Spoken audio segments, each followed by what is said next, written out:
there's a lot of bands who do that whole like proggy for the sake of being proggy kind of thing, and there's a time and a place for that. But I think, like for example, bands like Intervals. Again, I don't write the music. Aaron writes it and then sends it to me, and I, write all the cool bass stuff.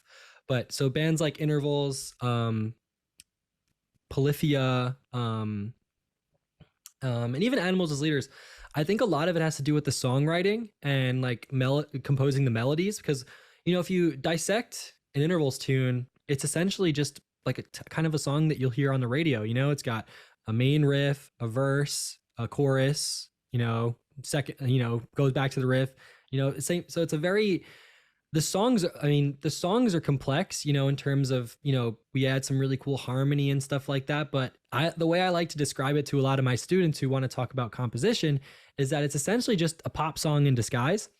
And I think, with Aaron and, guys in that realm, like Tim from Polyphia, or, I don't want to say Animals as Leaders, because their stuff is a bit more virtuosic in terms of, and a bit more progressive than us, I guess, in terms of structure.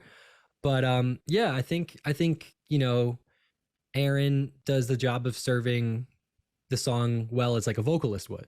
You know what I mean? Where a lot of these melodies are reoccurring, and I think that we'll do, we have a certain amount of ideas. Like we'll have like maybe one or two motifs, right? That, and then we kind of expand that, and then that becomes the song. So I think, you have to be tasteful with the amount of information that you introduce into a song.